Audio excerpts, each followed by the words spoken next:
प्रिय भक्तों, जय श्री राम, जय श्री राधे। मैं बजरंग धाम का पुजारी अजय शास्त्री आप सभी को इस वीडियो के माध्यम से बताना चाहेंगे कि जो हमारा पावन पवित्र महीना, जो 12 महीनों में सर्वश्रेष्ठ जिसे श्रवण मास कहते हैं, अभी आरंभ होने वाला है।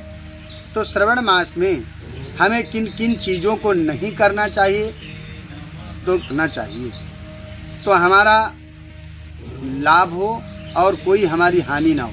तो इस विषय में, इस वीडियो में इसी विषय पर बात करना है। सावन में किस प्रकार से हमें रहना है, किस प्रकार से हमें कार्य करना है, किस प्रकार से भगवान भोलेनाथ का चिंतन और भजन करना है। देखिए, श्रवण मास में यदि 11 ज्योतिर्लिंग भगवान शंकर के, यदि कोई व्यक्ति श्रवण मास में 11 ज्योतिर्लिंग के दर्शन कर लेता है, 11 ज्योतिर्लिंग के दर्शन कर लेता है और उन पर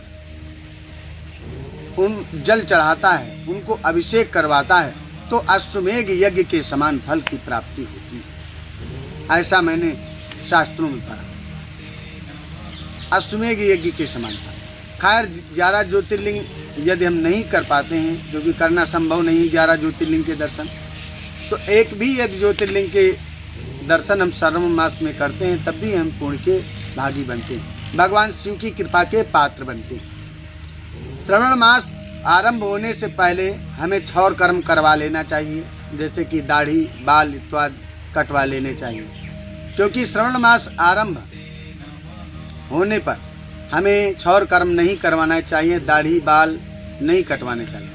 और हो सके तो श्रवण मास में हमें साबुन, शैम्पू, तेल इत्यादि का प्रयोग नहीं करना चाहिए। ऐसे ही हम स्नान करें और ऐसे ही रहें। खास करके सन्यासी और जो योगी लोग हैं, जो पुजारी हैं, जो संत हैं, उनके लिए तो बिल्कुल ये नियम करने ही चाहिए उनको। हम शैम्पू तेल ना लगावें, साबुन ना लगावें।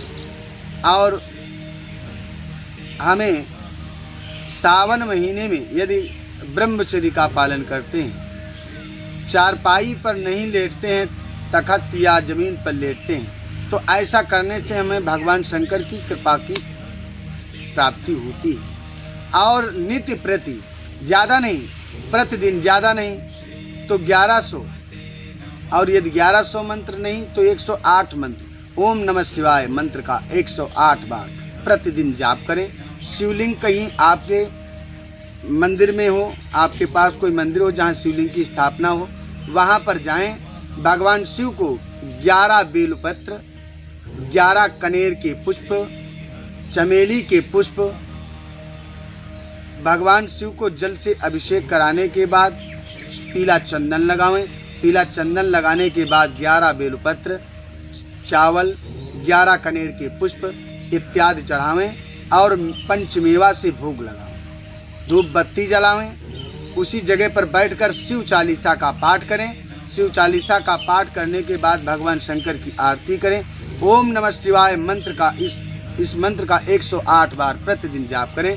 यदि कोई व्यक्ति सावन भर ऐसा कर्म करता है, तो कितना भी बड़ा बंधन हो तुम्हारा, कितनी भी बड़ी समस्या हो तुम्हारे घर में, कितने भी बड़ी समस्या से आप घिरे हों, कितना भी घर में कला पीड़ा बनी हो, सब नष्ट हो जाती है, क्योंकि भगवान शंकर ही सृष्टि के सर्वश्रेष्ठ देवता हैं, आदि देवता हैं, सब कुछ देने वाले हैं और दयालु भी हैं। अतिशीघ्र भोलेनाथ प्रसन्न हो जाते हैं। तो ऐसा करने पर भगवान शिव प्रसन्न होते हैं और हमें भक्ति की प्राप्ति होती है।